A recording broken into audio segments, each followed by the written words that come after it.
Everyone in Winterridge remembered the night he left. Snow had been falling in thick, stubborn flakes, the kind that swallow sound and make even the loudest fights feel far away. Christmas lights blinked across Main Street. Candy cane garlands hung from the lampposts, and the giant town tree stood in the square, half decorated, as if it had stopped breathing to listen. People were heading home from the tree lighting rehearsal, clutching styrofoam cups of hot cocoa, when the shouting started in front of the Parker family hardware store. They saw Dylan on the sidewalk, jaw clenched, eyes blazing with a mix of hurt and pride. They saw his father, red-faced and tired, saying something that made Dylan flinch like he'd been slapped. They saw Chloe at the edge of the crowd, still in her red Christmas sweater and scarf, one hand pressed to her mouth, the other reaching out like she could pull him back just by wanting it enough. And they all saw the moment he shook off her hand, turned his back on everything that knew his name, and walked into the blizzard. In a small American town like Winterridge, people don't forget scenes like that. They talked about it at the diner over pancakes and bottomless coffee. They whispered about it in the pews during the Christmas Eve service, candles flickering while Silent Night played softly. They repeated the same words over and over. Everyone saw him leave. If you ask me, he's never coming back. For years, his name became a cautionary tale, wrapped in phrases like, "What a waste," "Such a temper," and "You don't just walk out on your family and think life will wait for you." Life didn't wait. Winterridge kept on moving in circles shaped like traditions. Every year, the town tree went up in the square, draped in white lights and handmade ornaments from the elementary school. The Christmas parade rolled down Main Street with marching bands, kids on decorated bikes, and the local pastor waving from a pickup truck dressed up as a sleigh. The volunteer fire department grilled hot dogs in the cold. The choir sang carols outside the bakery where the cinnamon rolls always sold out by 9 a.m. And every December, Chloe was right in the middle of it all.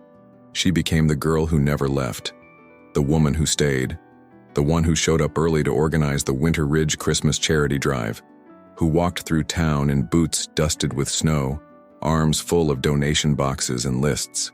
She knew everyone by name, remembered whose kid needed a new coat, whose pantry ran low before the end of the month, who pretended they were fine when they really weren't.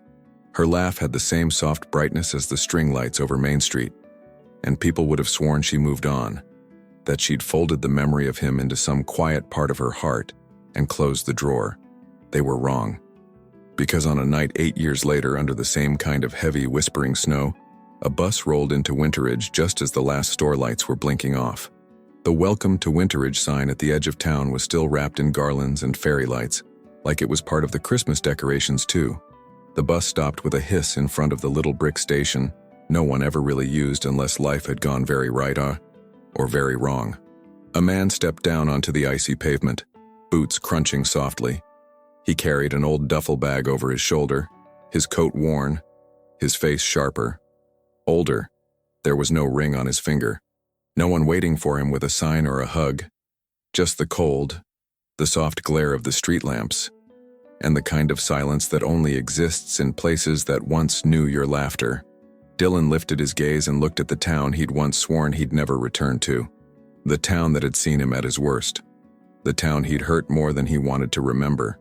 He took a breath that stung his lungs, part cold, part fear. He'd replayed this moment 1,000 times in his head, in cities that never slept, in apartments that never felt like home, in crowded offices where no one knew what he'd left behind. He'd imagined walking back down these streets, imagined who he might bump into, imagined if anyone would even recognize him, but nothing could have prepared him for the way it actually felt. Like stepping into a memory that refused to fade. Only now he wasn't the boy who stormed away. He was the man who'd run out of reasons to keep pretending he didn't miss the snow that smelled like pine and wood smoke. "Welcome back, Dylan," he murmured to himself, voice low, hands shoved into his pockets like he could hide the tremor. Let's see if Winterridge believes in second chances. Across town, in the community center gym, Christmas chaos was in full swing. Folding tables were covered with toys, coats, canned goods, and stacks of wrapping paper. Kids ran around between the rows laughing, while volunteers tried to keep some kind of order. The air smelled like hot cocoa, sugar cookies, and the rubber of the old basketball court under the taped-down extension cords. At the front of it all, clipboard in hand, hair pulled back with a red scrunchie, was Chloe. "Okay, guys, let's do this the American way," she called, smiling as she walked between the tables. "We sort, we stack, we don't fight over the last candy cane, and nobody goes home until every family on this list is covered, deal?" There was laughter, a few playful groans, and then movement. This was their thing. In Winterridge, the Christmas charity drive wasn't just an event, it was tradition. People who had barely enough still found a way to give. Local shop owners dropped off boxes before opening their doors. The diner donated pies. The church sent volunteers and prayers. And at the center, year after year, was Chloe, her heart wide open, even when she tried to pretend it wasn't.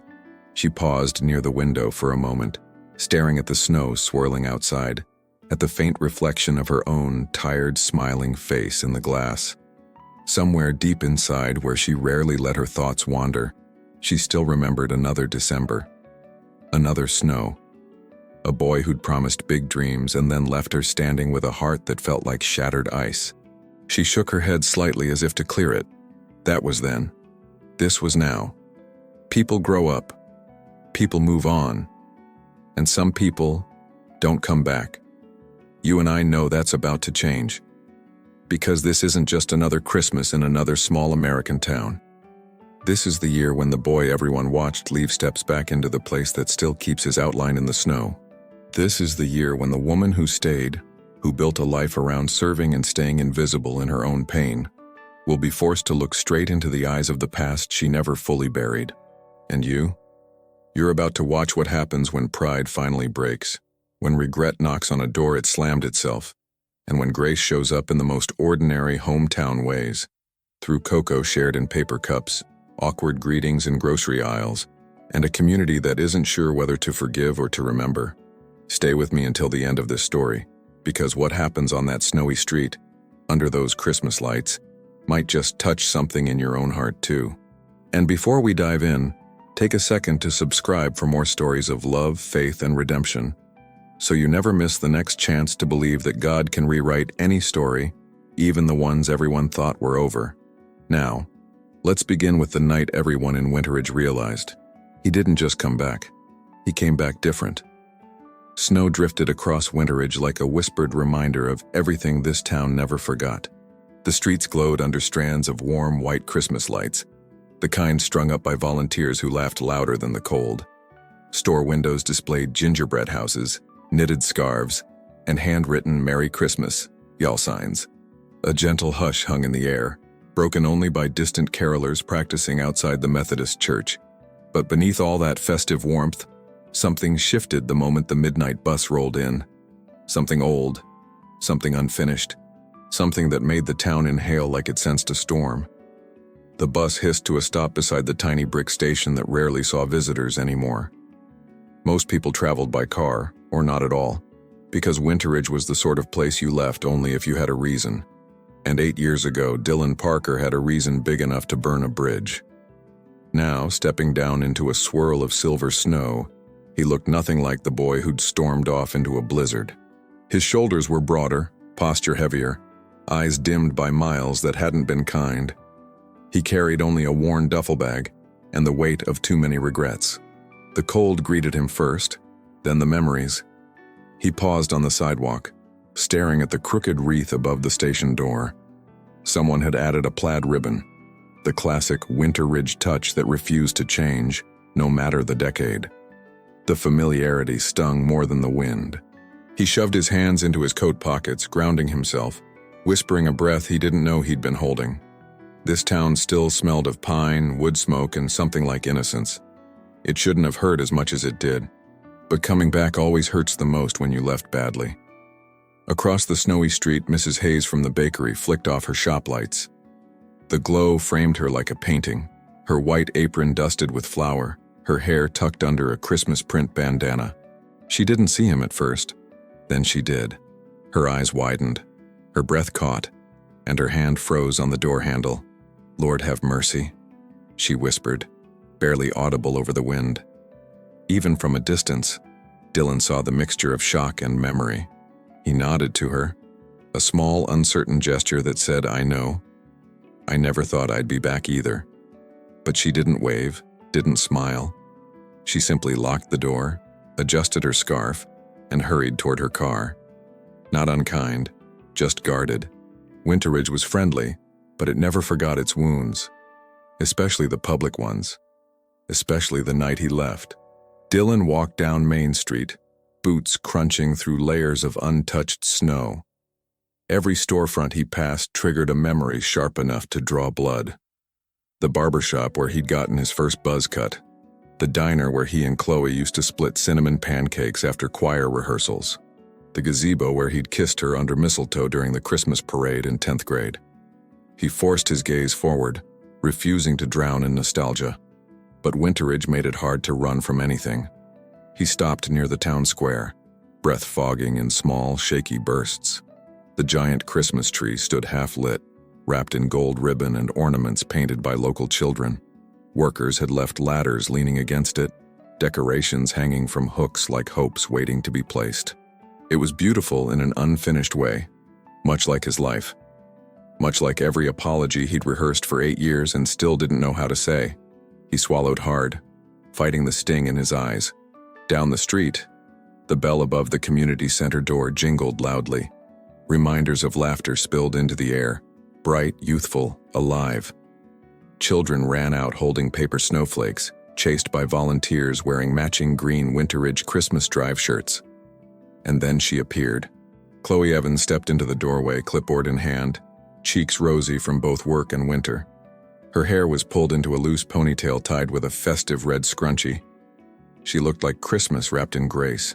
Dylan's breath stopped altogether. He hadn't prepared for this. Not for her. He'd imagined seeing her someday, maybe from a distance, maybe by accident. But not like this, under glowing lights, surrounded by children who adored her. Not looking stronger, steadier, more radiant than he remembered. He took a step back instinctively, as if her presence exposed every flaw he'd collected since leaving. He didn't deserve to look at her, much less be seen. Chloe scanned the sidewalk, laughing with a volunteer before her eyes drifted, slowly, unknowingly, toward him. At first, she didn't register what she saw. Her smile faded into confusion, then into disbelief. Her lips parted slightly, her breath catching like she'd been struck by cold air she hadn't expected. The clipboard in her hand tilted just enough to show her shock. And for a heartbeat, Winterridge felt completely silent. Dylan didn't move. Couldn't. He stood beneath a string of flickering lights that cast shadows across the snow, feeling like a ghost caught in the wrong decade. Chloe blinked hard, steadying herself, gripping the clipboard as though it could keep her standing. They were 20 feet apart, but it felt like standing on opposite sides of an entire lifetime. 8 years of silence, 8 years of hurt. Neither of them spoke. The moment held its breath, waiting. Dylan forced himself to nod, slow, apologetic, unsure, a gesture that asked for nothing. Chloe swallowed, her throat tightening as she studied the face she once knew better than her own. He wasn't the reckless boy from that winter. He looked older, but also undone. She didn't walk toward him, but she didn't look away either. Her brown eyes, still warm, still honest, searched him like they were trying to find the boy she'd loved somewhere inside the man he'd become. Then finally, she exhaled softly, the cold turning her breath into mist. It was the gentlest sound, but it cracked something open inside him. He felt it, the ache, the longing, the regret, the impossible hope. And yet he didn't dare speak first. A volunteer called her name from inside the center. Chloe turned halfway, torn between duty and the past standing in front of her. Her fingers trembled around the clipboard before she steadied them. She offered him a tiny nod, confused, cautious, but not cruel. Then she stepped inside, letting the warm light swallow her silhouette. The door closed softly behind her, leaving Dylan alone with the snow. He let out a breath he didn't realize he had held. His heart hammered like it wanted to break through 8 years of silence all at once. The wind picked up, swirling snow around him in small spirals. For a moment he almost turned back toward the bus station, toward escape. But something rooted him. Something he'd buried. Something about the way she looked at him. Not with hatred, but with unanswered questions. He forced himself to walk again, boots crunching a slow, reluctant rhythm. Every step away from the community center felt wrong, like pulling apart a seam that should have never been torn. He didn't know where he'd sleep tonight, didn't know who would welcome him, didn't know if Winterridge even wanted him, but he knew one thing with painful clarity. He didn't come back for comfort. He came back because he had run out of places to hide from the truth, because every city felt colder than this snow, because apologies don't heal unless spoken out loud, because some stories don't end until you face the person you broke. He looked up at the glowing Christmas tree again, unfinished, waiting. It mirrored him too well, half lit, half hopeful. As Dylan walked deeper into Winterridge, Christmas lights flickered above him like silent witnesses. Somewhere inside the community center, Chloe leaned against a wall, breath shaking as she tried to understand what she'd just seen. The boy everyone watched leave had returned a man no one recognized. And the town, bless its stubborn heart, was about to learn that miracles don't always show up wrapped in ribbons. Sometimes they walk in from the cold, carrying regret and praying for grace. The morning light crept over Winterridge in soft shades of peach and gold, brushing the rooftops as if trying to warm the town before the cold could settle too deeply. Christmas wreaths hung on every porch, some neatly crafted, others crooked in a charming, small-town way. The smell of maple bacon and buttermilk biscuits drifted from the diner, mixing with chimney smoke in the air. People bundled in puffer jackets walked their dogs, waving to neighbors like they always did. Winterridge woke up the same way it had for decades, predictable, peaceful, nostalgic. Except today, whispers traveled faster than snowflakes. Dylan Parker was back. Inside the diner, mugs clinked against saucers as the regulars leaned closer across the old wooden tables. "Are you sure it was him?" someone asked, stirring too much sugar into their coffee. "Saw him with my own eyes," Mrs. Hayes said, lowering her voice dramatically. He looked older, different, like life got a hold of him. The room hummed with curiosity, judgment, and something else. Uneasy hope. People in small towns don't forget, but they secretly root for redemption, even if they pretend they don't. Dylan sat alone at a booth in the back, hunched over a plate of untouched pancakes. He'd walked in quietly, avoiding eye contact, knowing full well he was the morning headline.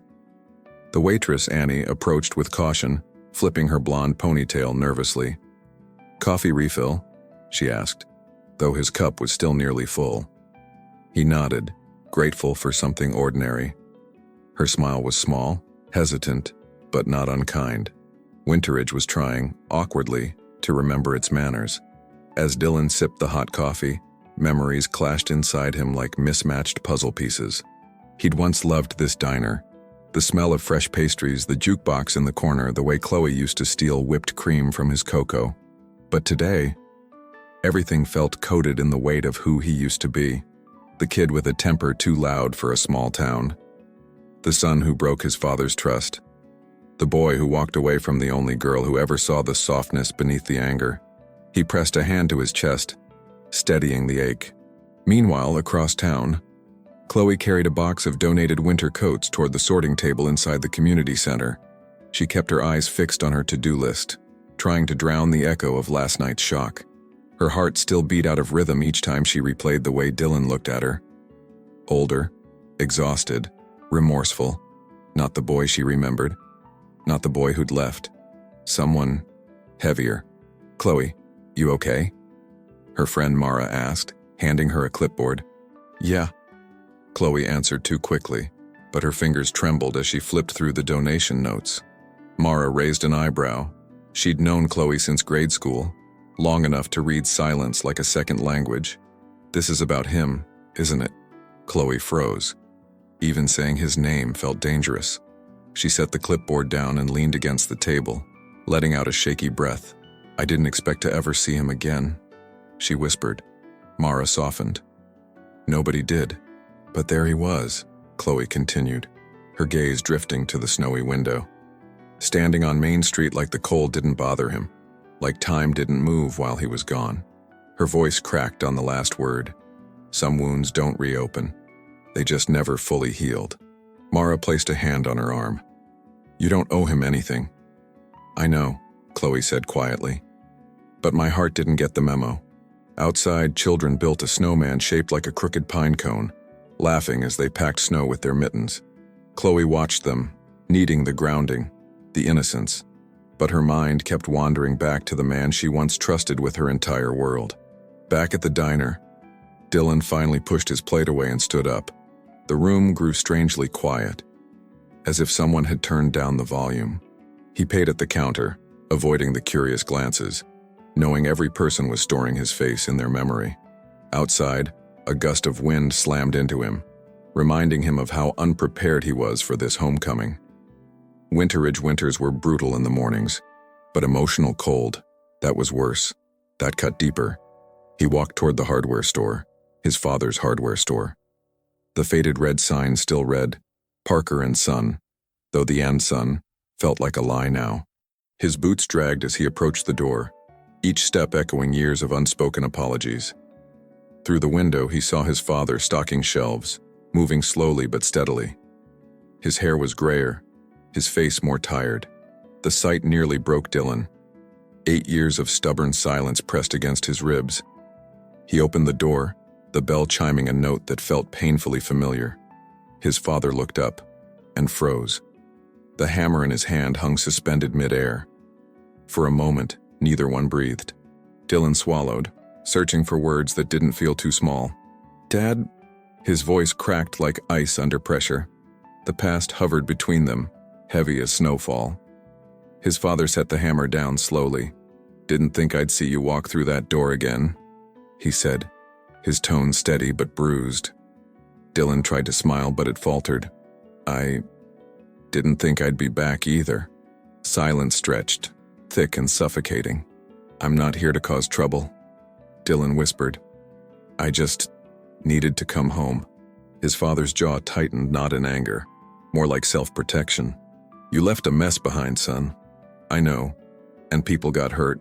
I know, Dylan said again, shame burning in his chest. His father studied him quietly, reading the lines on his face, the scars time had carved. You look different. Life will do that, Dylan murmured. But before anything deeper could surface, the front door opened and a customer walked in. His father stepped back, walls rising like reflex. We're busy right now, he said, tone shifting back to business. Dylan nodded, understanding the dismissal. Some bridges needed more than one conversation to repair. He stepped outside, letting the cold sting him awake. Baby steps. Even if they hurt. Chloe left the community center after lunch, needing fresh air and space from the questions swirling inside her. Snowflakes clung to her eyelashes as she walked through town, checking on shop decorations and donation boxes. Her boots crunched along the sidewalk, matching the rhythm of her tangled thoughts. She wasn't looking for him, wasn't expecting to see him, but Winterridge has a way of putting people exactly where they need to be, even when they're not ready. As she rounded the corner by the hardware store, she stopped abruptly. There he was, Dylan, leaning against the brick wall, head tipped back, eyes closed in a battle with his own regrets. Her breath hitched again, just like the night before. She almost turned back, almost ran from the memories. But something rooted her to the snow, something softer than anger, sharper than fear. He opened his eyes at the sound of her footsteps. Their gazes locked, unexpected, electric, complicated. Chloe, he breathed. Her name a prayer he didn't deserve to speak. She swallowed hard, heart pounding so loudly she wondered if he could hear it. Up close, he looked tired and honest. Two things she never saw in him before he left. For a long, fragile moment, neither of them spoke. Then Chloe whispered, "Why are you here, Dylan?" He hesitated, searching for truth instead of excuses. "Because I've run out of places where hiding works," he said quietly. "And because some mistakes follow you no matter how far you go." Snow drifted between them like falling forgiveness that hadn't landed yet. Their story, unfinished, undeniable, had just begun again. By Saturday morning, the community center buzzed like a hornet's nest wrapped in tinsel. Cars pulled up one after another, trunks popping open to reveal toys, canned food, and gift bags. The parking lot was a mix of snow piles, boot prints, and kids in oversized puffer jackets. Someone had set up a table with thermoses of hot cocoa and styrofoam cups. A hand-painted sign read, "Winterridge Christmas Charity Drive. No one gets left out." Christmas music crackled through old speakers, switching between Mariah Carey and classic carols. It was small-town America at its most tender.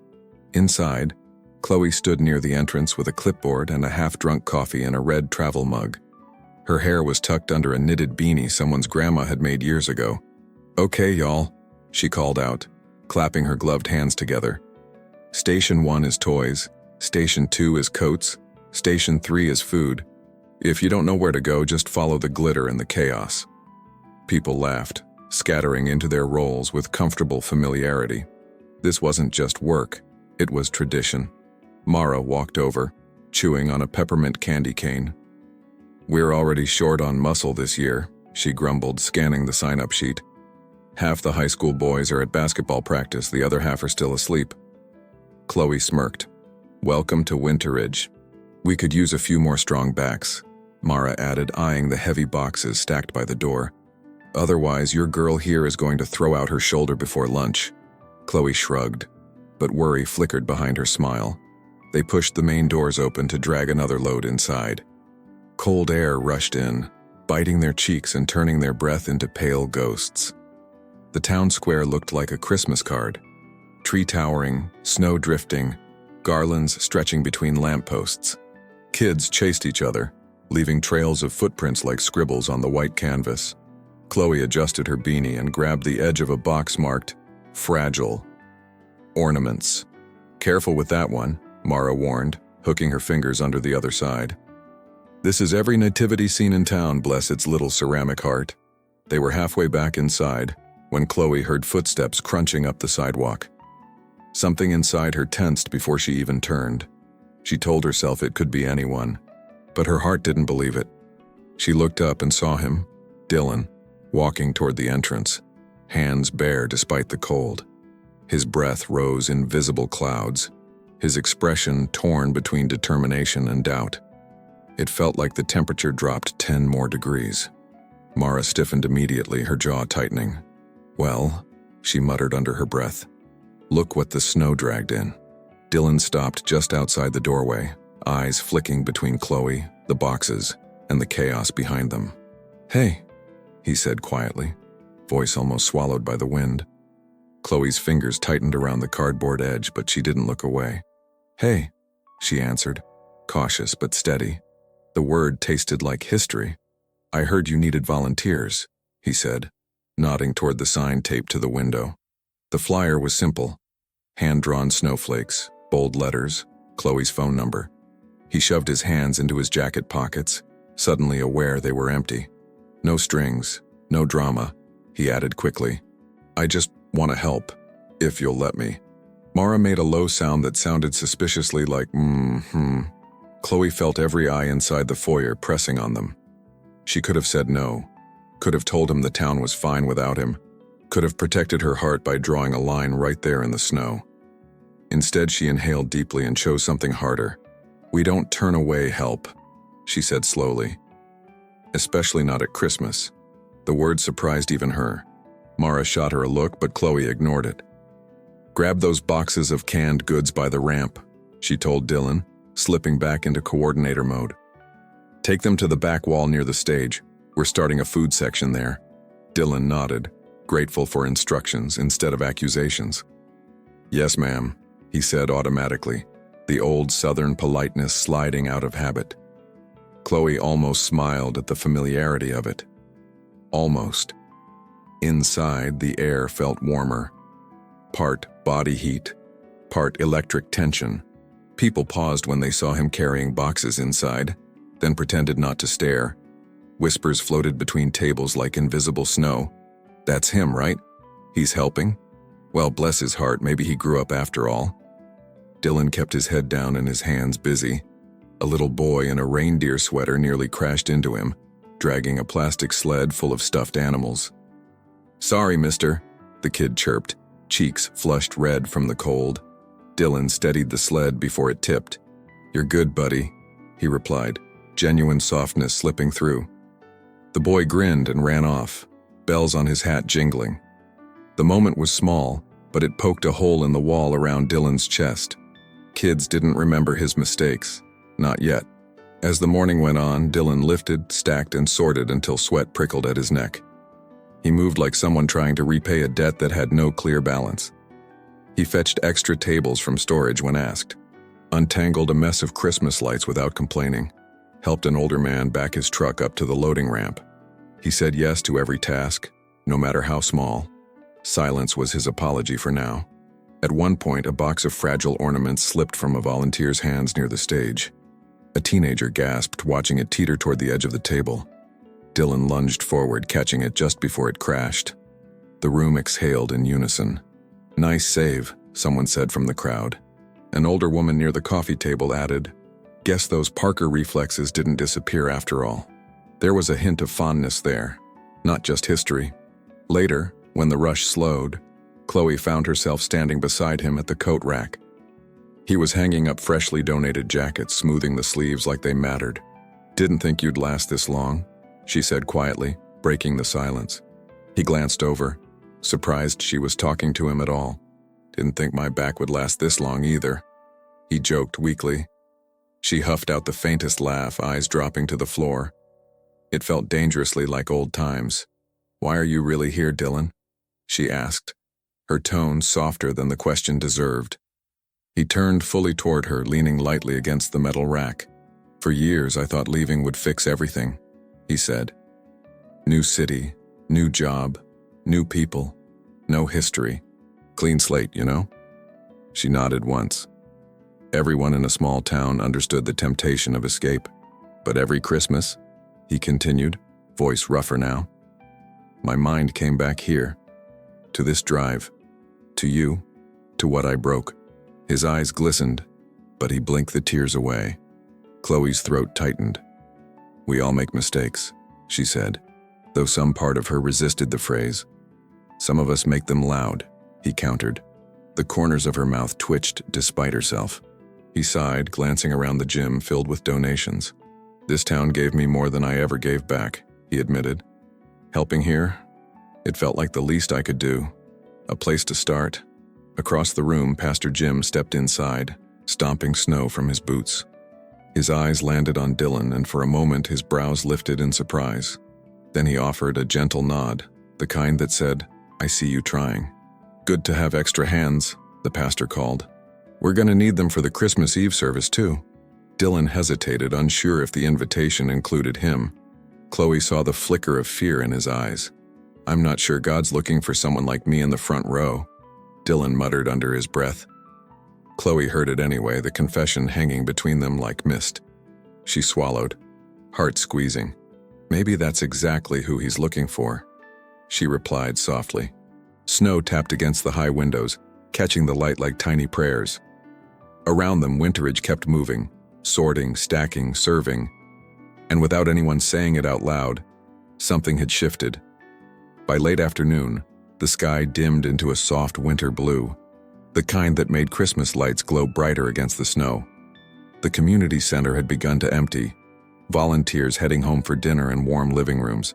Only a few remained, stacking boxes, sweeping salt from the entrance, finishing the last bits of organization. Chloe rubbed her sore shoulders, feeling the ache of a long day settle into her bones. But beneath the physical exhaustion, something else pulsed inside her. Restlessness. A tugging, a whisper of a past she wasn't ready to revisit. Dylan was across the gym, returning empty donation bins to the storage closet. He moved quietly, intentionally, as if afraid to disturb the fragile peace forming around him. Every now and then, someone would thank him for his help, and he'd nod with genuine humility. It was strange to see him like this, softened, careful, changed. Chloe watched him longer than she meant to. Old wounds throbbed like they recognized him before her heart did. She exhaled shakily and turned away. Mara caught the moment instantly, because of course she did. "Don't," she warned, folding a stack of blankets. Chloe blinked, feigning innocence. "Don't what?" Mara gave her the kind of stare only best friends can give. Blunt, merciless, protective. Don't start feeling things again just because he's being useful. Chloe placed a blanket down a little too hard. You think I don't know better? I think your heart remembers more than your brain wants it to, Mara replied, voice softening. And I think forgiveness and reconnection are two very different things. Chloe hated how true that sounded. 8 years had passed, and still one glance from him twisted her stomach. Anger wasn't the problem. It was the tenderness she thought she buried, the tenderness that refused to die.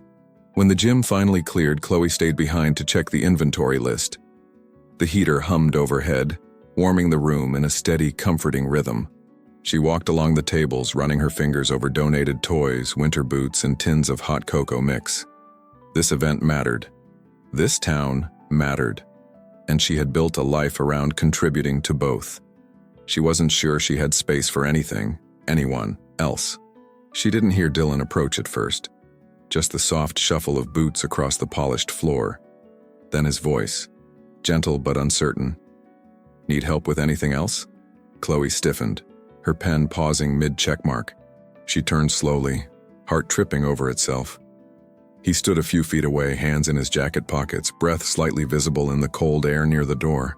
He looked hopeful and scared. We're pretty much done for today, she said, forcing her voice steady. Thanks for helping. The town needed it. His eyes flickered with something like gratitude. And you? He asked softly. Did you need it? The question landed too close, too deep. Chloe's breath hitched, but she looked away before the truth surfaced. I didn't ask for anything.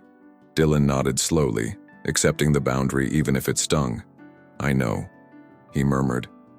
And I'm not asking for anything from you either.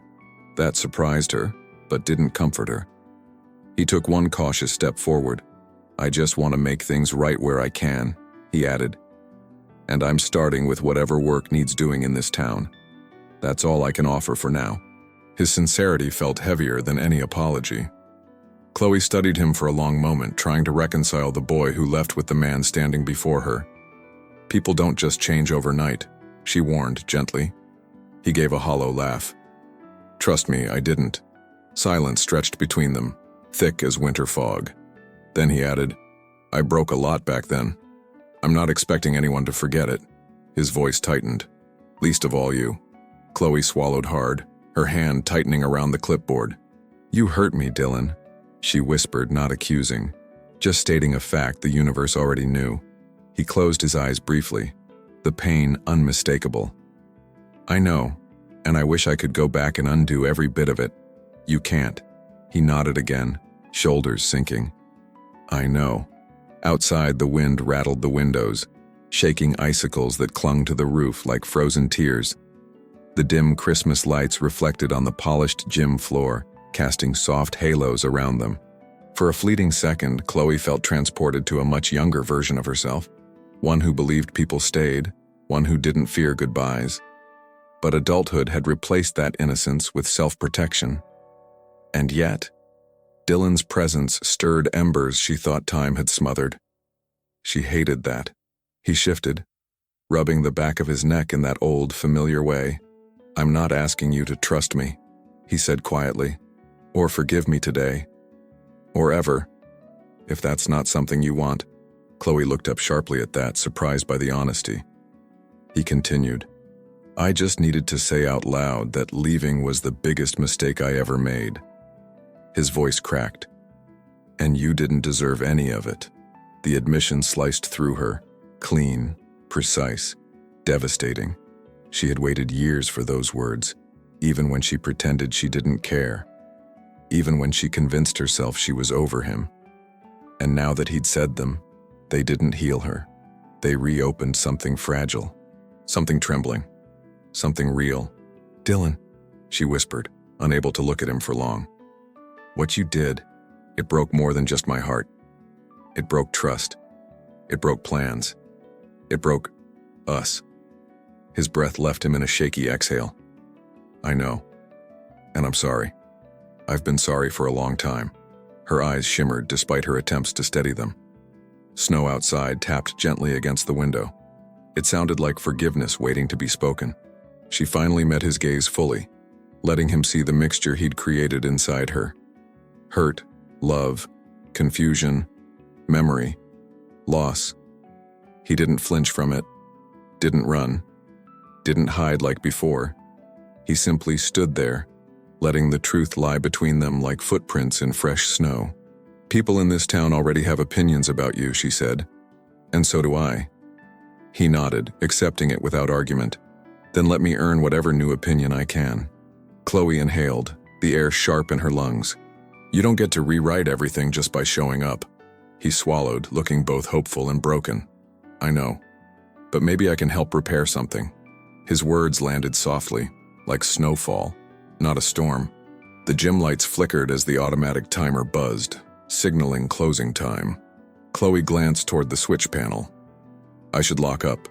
Dylan took the cue, stepping backward toward the exit. "Okay," he murmured.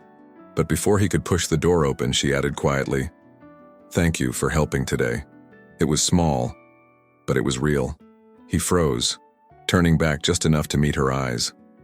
The gratitude in his expression was raw, unpolished, human. "You're welcome, Chloe," he whispered. Then he stepped into the cold night, letting the door shut softly behind him. Chloe stood alone in the warm gym, the hum of the heater filling the silence. Outside, snow kept falling, gentle, relentless, cleansing, as if Winterridge itself believed some things could be rebuilt. The next morning, Winterridge woke under a heavier blanket of snow, the kind that made everything quieter, as if the town were holding its breath. Christmas decorations peeked out from rooftops and porches, red bows dusted in white, wreaths sparkling with frost. Main Street was slower than usual, tires crunching cautiously over slush. Inside homes, coffee brewed, and Christmas playlists hummed softly. And on the edge of town, the bus station sign glowed in the gray light. Dylan stood there with his duffel bag at his feet and a ticket in his hand. The paper felt thin between his fingers, almost weightless, yet somehow crushing. He'd bought it at dawn, just in case, telling himself staying was optional. If things went badly, if doors stayed shut, if hearts stayed harder than ice, he could always leave again, disappear into another city that didn't know his name. That was the old rhythm. Run, reset, repeat. But this time his feet wouldn't move toward the bus. He stared at the schedule posted on the frosted glass. The next bus out would arrive in less than an hour, engine steaming in the cold. A part of him wanted that exit, clean and simple. The other part replayed Chloe's words from the night before. "Maybe I can help repair something." Her voice, tired but honest, echoed inside him. He exhaled, watching his breath cloud and disappear. He thought about his dad's face when he walked into the hardware store, about the disappointment that had hardened into distance over the years, about Pastor Jim's nod in the gym, small but real, about the little boy in the reindeer sweater, trusting him without knowing his history, about Chloe's eyes carrying both hurt and something that refused to fully shut down. There was more here than just a town and a past. There was a chance, even if it was hanging by a thread. Slowly, deliberately, Dylan folded the ticket in half, then again, and again, until it was a small, crumpled square hidden in his palm. He squeezed it tightly, like he could crush the temptation to leave with it. Then he opened his hand and dropped it into the nearby trash can. The sound it made was barely a whisper, but to him, it was thunder. At that exact moment, the bell at the church downtown chimed 9 times. The sound rolled over the town like a call, familiar and steady. Families bundled up, heading out for the Christmas choir rehearsal. Kids tugged on parents' hands, excited about costumes and carols. Cars pulled into the church lot, engines ticking as they cooled in the cold. Snowflakes drifted lazily through the air, catching the light. Winterridge was moving, with or without him. Dylan picked up his duffel bag and turned away from the station. Each step back toward town felt strangely lighter, even as fear whispered objections. He didn't have a grand plan, just one decision: stop running. Whatever came next, awkwardness, rejection, slow rebuilding, he would face it with his feet planted in the place he'd once abandoned. For the first time in years, he wasn't chasing something new. He was walking back toward what he'd broken. Inside the church fellowship hall, organized chaos reigned. Kids in angel wings and shepherd robes darted around, stepping on their hems and laughing when they tripped. Moms pinned last-minute costumes. Dads tested microphones that squealed once too often. A row of folding chairs lined the back wall, manned by volunteers with programs in hand. In the middle of it all, Chloe stood near the piano, sorting choir folders. She looked every bit like a woman who could hold a whole town together. "All right, y'all. Let's run through O Holy Night one more time," called the choir director, a middle-aged man with a festive tie. The choir groaned playfully, then shuffled into place. Chloe took her spot in the alto section, folder in hand, heart not fully present. Her thoughts kept drifting toward a certain pair of tired brown eyes. She shook her head slightly, trying to stay focused on the music. It was easier to sing about peace than to feel it. The back door of the hall creaked open as the choir began the first verse. Dylan slipped inside quietly, snow still clinging to his hair and jacket. He stayed near the wall, out of the way, duffel bag at his feet. No one noticed him at first. All eyes were on the lyrics and the director's hands.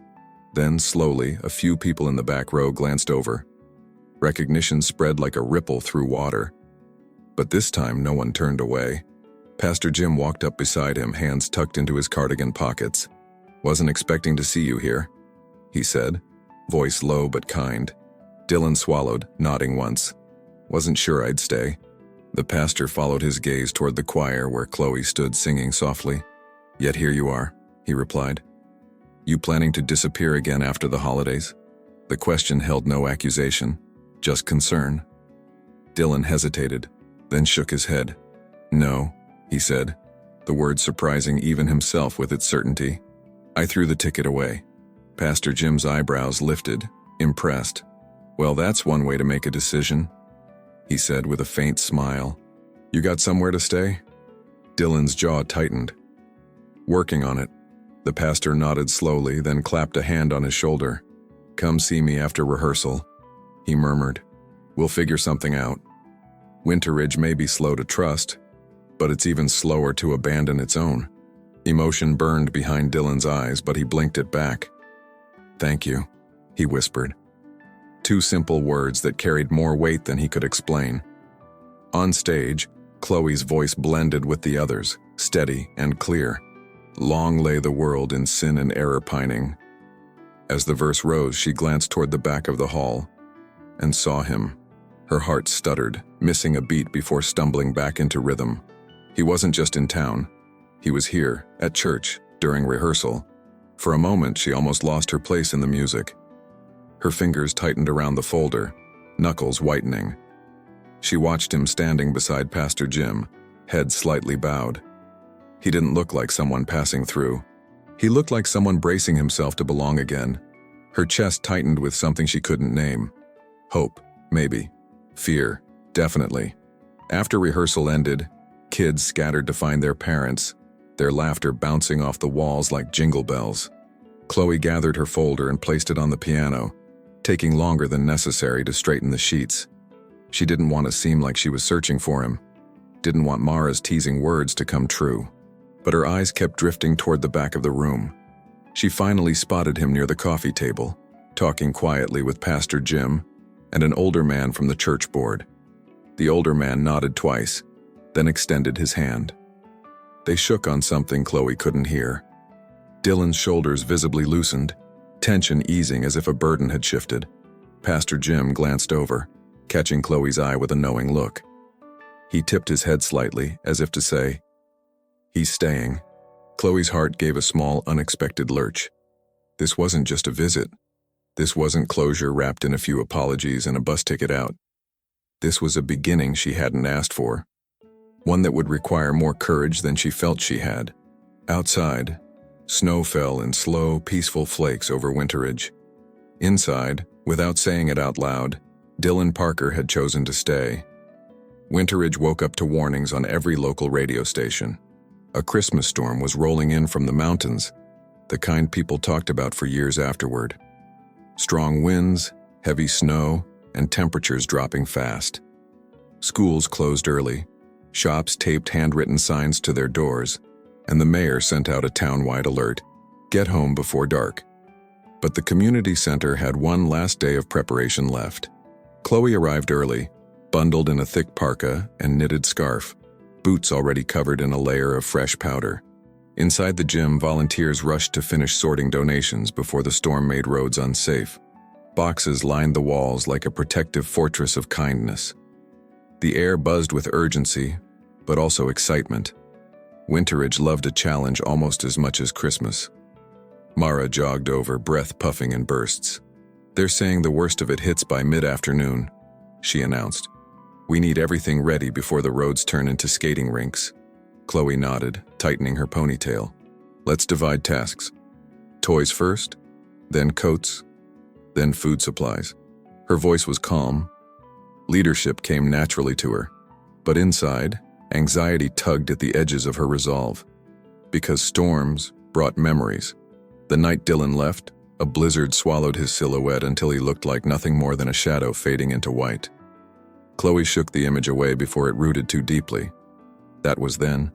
Today he was here, helping, staying, and the storm wasn't stealing him again.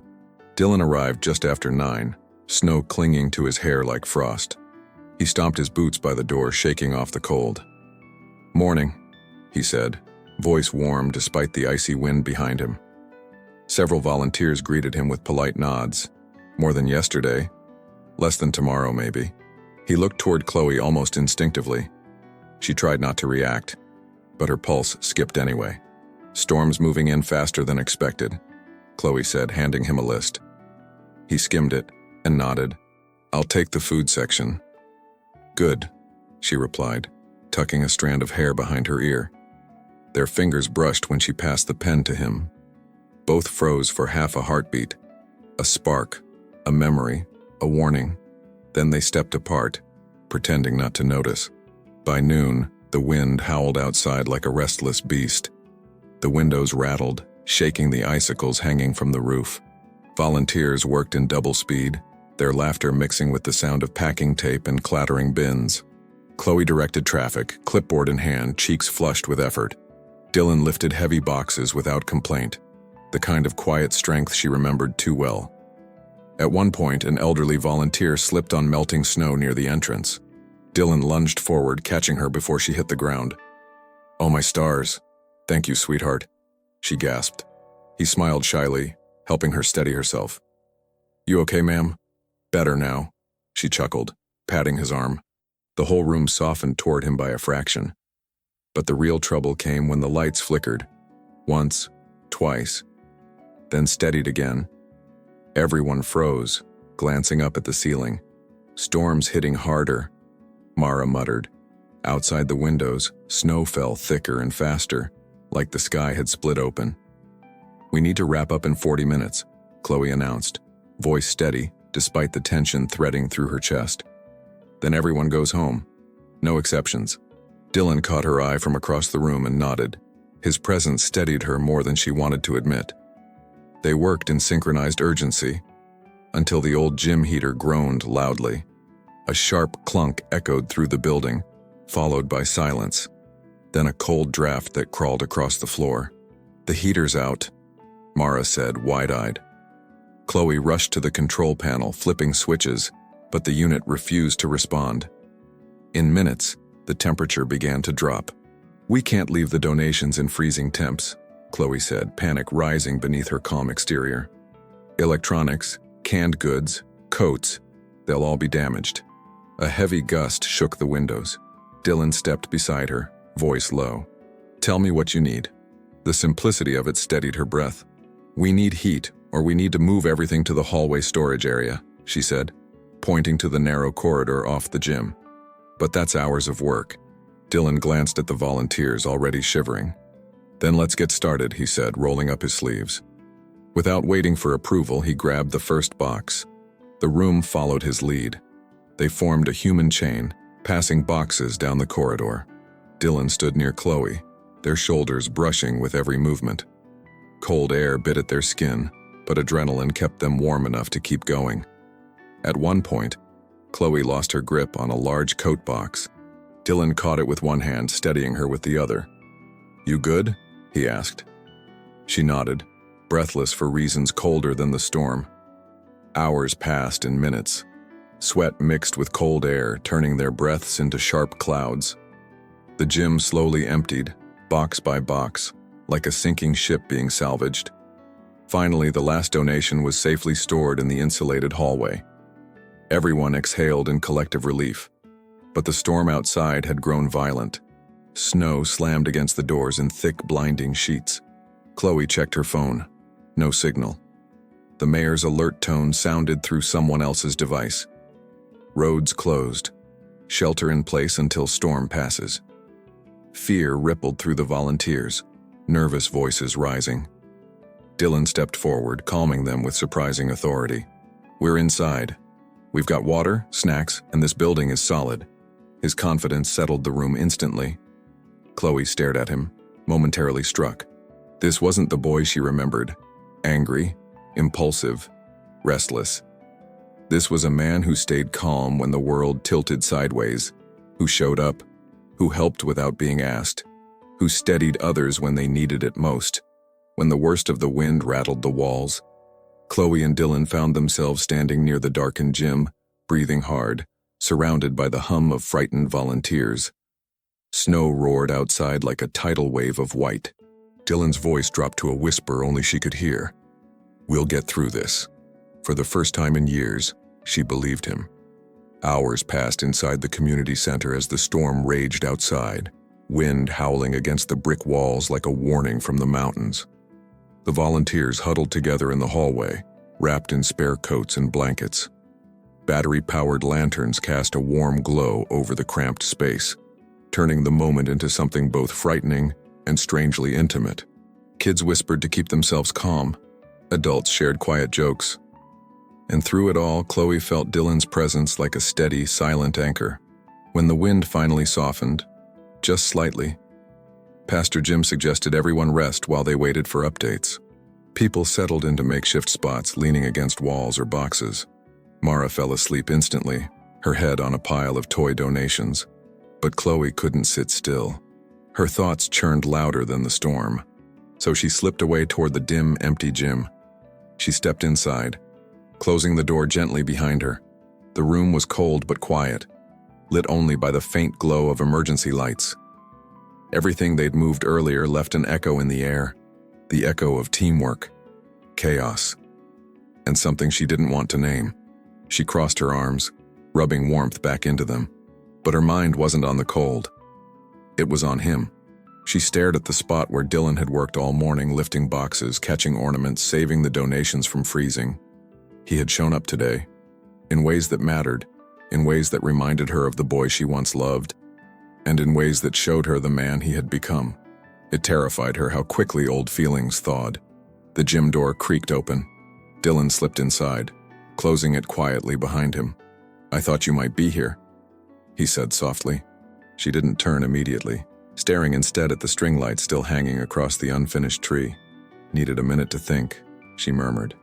He nodded, stepping farther into the room.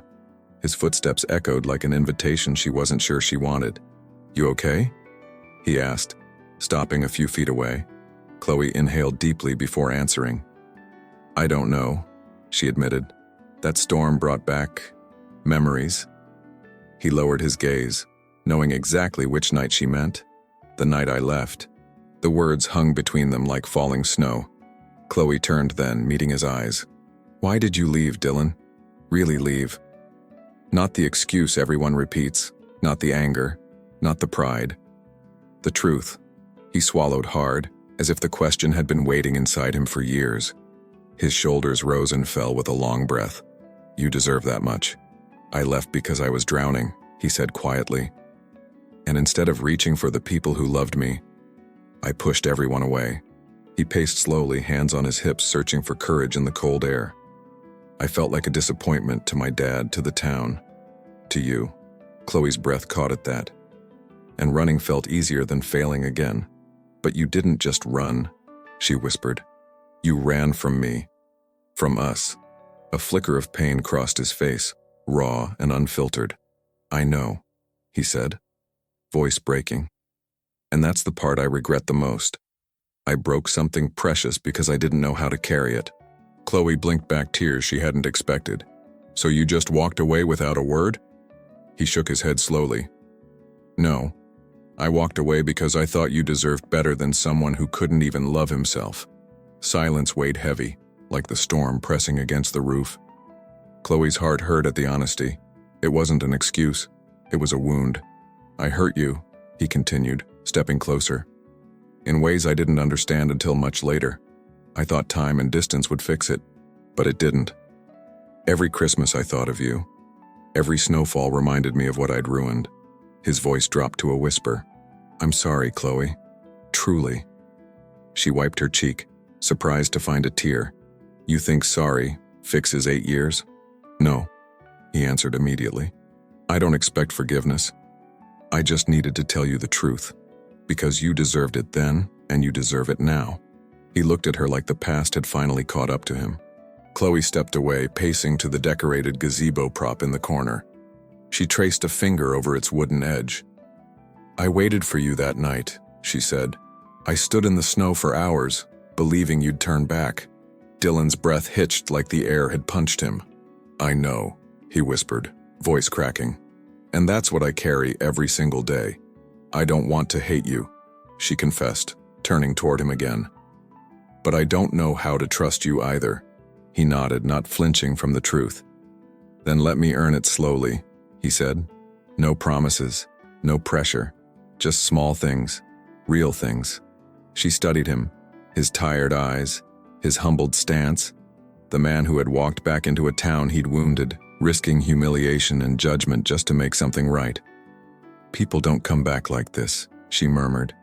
People don't face what broke them. He gave a rueful smile. I wasn't people. I was just a scared kid. And now? She asked softly. Now, he exhaled, breath trembling. Now I'm someone who wants to rebuild the things I tore down. She felt something shift inside her. Not forgiveness, not yet, but recognition. Recognition of growth, of sincerity. Snow tapped against the windows with gentler rhythm now, as if the storm outside surrendered to the one brewing inside them. Chloe took one small step toward him, just one.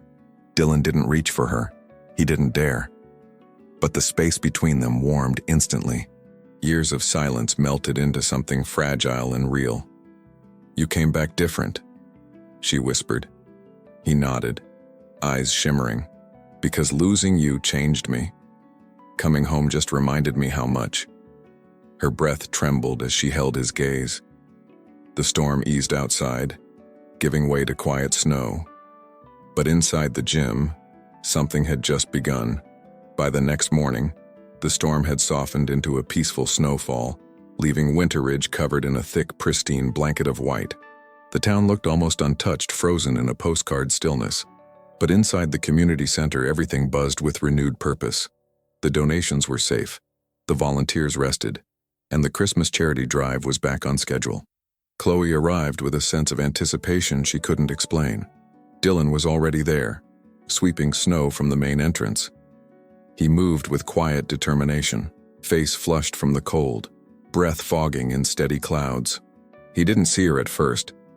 He just worked, focused, steady, grounded. The kind of steadiness she never associated with him before. Watching him now stirred something warm in her chest. Morning, she said as she reached the steps. He looked up, startled, then smiled softly. Morning. Roads are clear enough for people to come by. Thanks for getting here early. Couldn't sleep much, he admitted. Storm noise. He hesitated. Storm. Memories. Take your pick. They walked inside together, the warmth of the heater greeting them like a gentle embrace. Volunteers trickled in, cheerful despite the leftover cold. Someone brought cinnamon rolls from the bakery. Someone else set up a station with hot cocoa and marshmallows. The mood felt lighter than yesterday, almost festive. Hope had crept in with the dawn. Pastor Jim arrived carrying a clipboard thick with names. We've gotten more requests for help than ever this year, he said.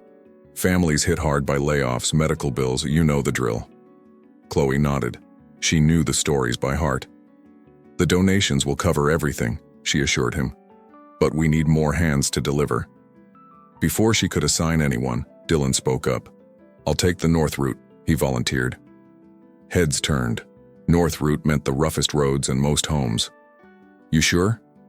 Pastor Jim asked, brows raised. Dylan nodded with quiet certainty. "Storm didn't beat me. Roads won't either." Chloe felt a tug inside her chest. Pride? Fear? Hope? She wasn't sure. People loaded Dylan's truck with boxes. Coats, toys, canned food, gift cards, even hand-knitted blankets. He checked each package carefully, wanting everything to arrive the way it was meant to. Chloe watched him from the steps, arms crossed lightly against the cold, wondering when exactly he had become someone so dependable. The deliveries took hours. Dylan drove through icy hills, knocking on doors where people greeted him with smiles, surprise, and sometimes teary gratitude. Kids squealed when they saw wrapped toys, adults whispered blessings, and more than one person said softly, "Good to have you home." Back in town, Chloe coordinated the indoor activities, sorting leftover donations, updating lists, organizing tomorrow's event. But every so often, she glanced at the door, as if expecting him to walk through early. She told herself it was just concern over safety, just wanting to make sure he hadn't gotten stuck in the snow. But her heart betrayed her every time it skipped. By mid-afternoon, the sun broke through the clouds, casting a golden glow across the town square. Dylan's truck finally pulled into the parking lot. He stepped out slowly, stretching his sore back, face windburned but triumphant. Chloe rushed outside without meaning to. "You made it," she breathed. "Yeah," he said with a tired smile. "Everyone got what they needed." "Thank you," she whispered, and the words carried more than gratitude. They carried recognition. Something inside him softened at the sound. Something inside her opened. Pastor Jim called everyone together near the gazebo where the final Christmas tree lighting rehearsal would take place. Kids gathered in heavy coats, parents chatting softly. The town looked like a moving snow globe. Light, warmth, community, magic. Dylan stood near the back, blending in but observing everything. "Before we begin," Pastor Jim said, "I want to acknowledge someone who stepped up when this town needed it most." Chloe's breath caught. Dylan stiffened. "Someone who worked through the storm, protected our donations, delivered to every family on the North Route, and showed us what it means to come home with humility." Then, to everyone's shock, including Dylan's, Pastor Jim handed him the honor of placing the final star on the town Christmas tree. Gasps and murmurs rose through the crowd. Chloe pressed a hand to her chest. Dylan froze, overwhelmed. "You sure?" he whispered. "Son," the pastor said gently, "this town believes in redemption, always has, always will." A hush fell over the square as Dylan stepped forward, holding the shining golden star in trembling hands. The ladder waited beside the tree, snowflakes drifting like blessings around him. He climbed slowly, every rung echoing 8 years of absence. Chloe watched, tears pricking her eyes. People who once whispered about him now lifted their faces with hope. Dylan reached the top, placed the star gently, and the crowd erupted in applause. Warm, loud, healing applause. When he climbed back down, Chloe was the first to reach him. Her eyes glistened with something unspoken and full. "You didn't just come back different," she said softly. "You came back right." Dylan swallowed hard, breath trembling. "I just wanted to make things whole again." Chloe stepped closer, snow settling softly on her hair and coat. "Some things," she whispered, "don't need repairing. They just need honesty." He met her gaze, open, raw, changed. And for the first time since he returned, she let herself smile, the kind he used to fall for. The night of the Christmas charity drive arrived wrapped in soft snowfall, the kind that made Winterridge glow like a living postcard. Lanterns lined the walkway to the community center, casting warm halos over families carrying gifts and donations. The air smelled of cinnamon, pine, and hope, a signature blend the town somehow created every December. But tonight felt different, sacred almost. Inside, the gym transformed into a scene of pure magic. Twinkling lights hung from beams, garlands draped across tables, and the Christmas tree stood fully lit, stars shining proudly at its peak. Children in angel costumes ran between stations, while parents chatted, laughed, and hugged neighbors.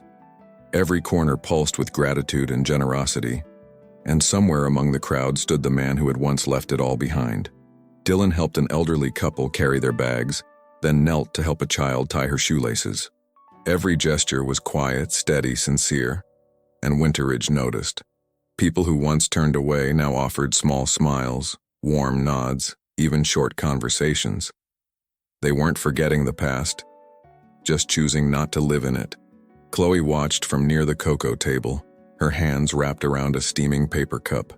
She wasn't hiding, just absorbing. The man he had become exceeded every version she once imagined. Watching him now felt like reading a story she thought she knew the ending to, only to realize a new chapter had been waiting all along. Her heart fluttered with something brave and terrifying. When Dylan finally noticed her across the room, the noise of the gym seemed to soften, as if the whole world paused to make space for the moment. He approached slowly, carefully, with a gentleness he had never shown before leaving. "Hey," he said softly, warmth in his tired eyes. "Hey," she whispered back, unable to stop smiling. They stepped aside to the quieter corner near the tree. Families passed by, laughing, unaware of the gravity building between them. Dylan rubbed his palms nervously on his jeans, a rare show of vulnerability that tugged at her chest. "I've been thinking," he began, voice trembling slightly, "about the storm, about this town, about you." Chloe's heart thumped once, hard. "You once said trust can't be rebuilt overnight," he continued, eyes never leaving hers. "And you're right, I don't expect it to." He swallowed, breath fogging gently. "But I want to earn it, piece by piece, with presence, not promises, with actions, not apologies." Chloe blinked back sudden tears. "You've already shown more than I ever expected." He shook his head softly. "No. What I showed this week is who I should have been all along." Snow drifted behind him through the window, glowing under street lamps. "Chloe, I came back because I couldn't keep running from the truth." "And what truth is that?" she asked gently. "That leaving you was the biggest mistake of my life," he whispered, "and coming home was the only way to start becoming a man again." Her breath caught, emotion rushing in like a tide. He stepped closer, not touching, just near enough for warmth to cross the small space between them. "I'm not asking for what we had," he added. "I'm asking for what could be now." Chloe looked down at her hands, then lifted her gaze slowly, courage gathering like snowfall. "You hurt me," she said, not accusing, just truthful. "I know," he said, voice raw. "And you scared me," she added. "I know," he repeated, softer this time. "But you also changed." She took a small step closer, close enough to see the flicker of fear and hope in his eyes. "You came back different, Dylan." He inhaled sharply, waiting. "Not perfect," she added with a teasing softness, "but honest, steady, present." Her smile trembled into something tender. He exhaled like her words had freed something inside him. "I want to be here, Chloe, in this town, in whatever space you'll let me have." Her heart pressed painfully against her ribs.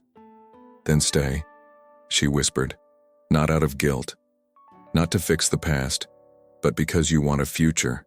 He nodded slowly, gratitude shining in his eyes. A soft melody began playing over the speakers. "Oh, come all ye faithful," gentle and warm. Families swayed, children danced, lights flickered, and in the middle of it all, Dylan held out his hand in a gesture that felt sacred. "Dance with me?" he asked quietly. Chloe hesitated for only a heartbeat, then she placed her hand in his, softly, fully, deliberately. The moment their fingers intertwined, something inside her settled like snow finally landing. He pulled her close, careful, reverent, his other hand resting lightly at her waist. They swayed under the Christmas lights, hearts beating in new rhythm. The room blurred into warmth and color. Their breaths mingled in the inches between their faces. No rush, no pressure, just the truth of two souls finding their way back to something familiar and new. "If you ever leave again," she whispered, voice trembling. His forehead touched hers gently. I won't, he breathed. She closed her eyes, letting the truth of him sink into places she had kept locked for years. He wasn't asking for the past back. He was offering the future, the slow, steady building of trust, presence, and love. And for the first time in 8 years, her heart felt brave enough to say yes. When she opened her eyes, he was already watching her with a tenderness that unraveled her defenses. Chloe, he murmured. She rose onto her toes, closing the final inches between them. His breath hitched softly, and then she kissed him, gentle but certain, like forgiveness wrapped in snow. Applause broke out around them, cheering, clapping, joyful whistles from the townspeople, but Chloe barely heard them. Dylan cupped her face, forehead against hers, both of them laughing through tears they couldn't hold back. Outside, snow fell in slow, shimmering flakes, as Winterridge welcomed home the kind of love that only Christmas can resurrect.